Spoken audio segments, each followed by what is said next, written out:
Welcome to the weekend edition of the Fast 5 Business News by Fear and Greed. I'm Michael Thompson and hello, Sean Aylmer. Hello, Michael. Sean, on weekdays, it's all about the Fast 5, the top 5 business stories in 5 minutes. On the weekend, we still keep it to 5 minutes, but we're going to pick out the biggest business story of the week, the most remarkable business story, a sleeper story, one that's flying under the radar a little bit, and our favourite story. Let's jump into it. Can I nominate what I thought was the biggest story this week, Sean? Please do. Look, I reckon it happened right at the beginning of the week, really, and it kind of set the tone for the rest of the week. It was, of course, US politics. Joe Biden withdrawing from the race. He's been under enormous pressure to do so, and when it happened, he was gracious about it. But he endorsed Vice President Kamala Harris as the Democrats' candidate, and she hit the ground running. She really went into this with some force. In the first 24 hours, her campaign raised a record $81 million. She secured the backing of all of her potential rivals. Key figures within the party all backed her. She locked in enough pledged delegates so that the official nomination will be her.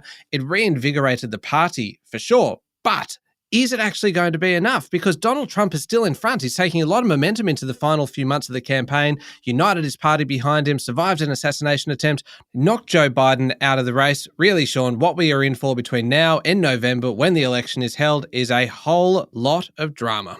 We sure are, Michael. Look, my biggest story of the week is about the tech stocks on Wall Street. In one session this week, the value of the big 7 tech stocks, Microsoft, Apple, Nvidia, Amazon, Meta, and Alphabet, fell $1 trillion. That's like wiping out the big banks, BHP, CSL, Macquarie Group, and Goodman, all in one session. Is the tech boom over? Brave person to say that, but certainly there's a reality check happening. One day this week, Tesla's share price dropped 12% after it said earnings was down 45%. Alphabet came out and said earnings are actually better than we thought. Its share price dropped 5%. What's happening at the moment that's different is interest rates are falling, or they look like falling in many economies. Also, that unbridled enthusiasm for anything AI seems to have been tempered just a bit. It's going to be very interesting to watch these tech stocks the next couple of months. Yeah, it certainly will be. On to the most remarkable story. What do you reckon?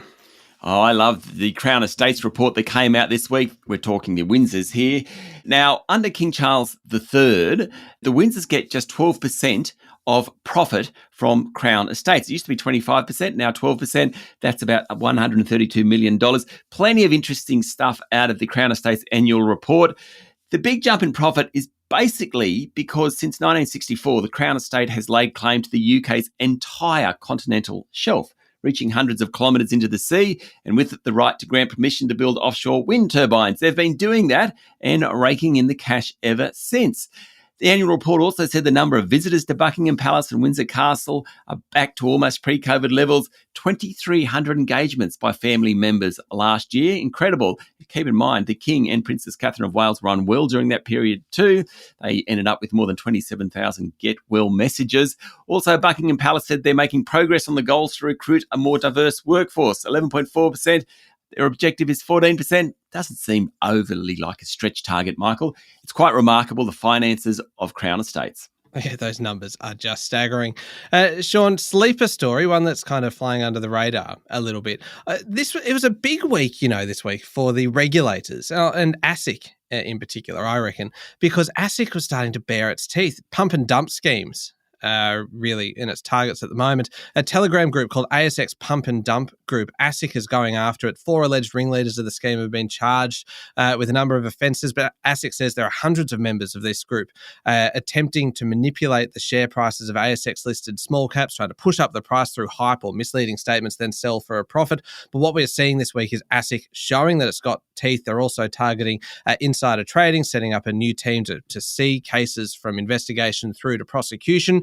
And then, Sean, if you have a quick look then as well at the Fair Work Commission, it is doing a review of part-time employment rules to establish a standard model in awards. And then for the ACCC with mergers, Treasurer Jim Chalmers has put forward draft merger reform legislation, which he hopes is going to basically overhaul the entire merger approval system.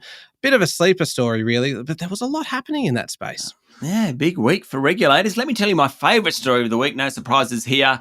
It's about Qantas cutting prices 6 times this year. Virgin Australia are averaging at least 1 fare sale a month. That's according to Flight Centre. International fares globally fell 6%. In Australia, they were down 13%, including an 18% fall in flights to Indo, i.e. Bali. Flight Centre CEO James Kavanagh reckons it's going to continue because people are much more cost conscious. There's also a lot more planes in the sky. And of course, all the carriers, they want to fill their seats. So if you book early, you can end up getting a great deal. In fact, Mr. Kavanagh mentioned a 10-day tour to China, including flights and accommodation for less than $1,000. Definitely my favourite story, Michael. Yeah, that's a great one. Just a quick mention, Sean, of my favourite story, Optus, giving people the chance to test out the Optus network for a week before they actually commit, and you don't need to hand over any money. I just think it's a good move considering Optus has so much work to do to repair its reputation after a cyber attack and a massive system outage in November last year. So that's why that's my favourite story of the week. 5 minutes and pretty much everything you need to know in the world of business. Thank you, Sean. Thank you, Michael. We'll be back on Monday morning with the top 5 business stories in 5 minutes. Don't forget to hit follow and join us online on Instagram, TikTok, LinkedIn, Facebook and X. I'm Michael Thompson and this is the Fast 5 Business News by Fear and Greed.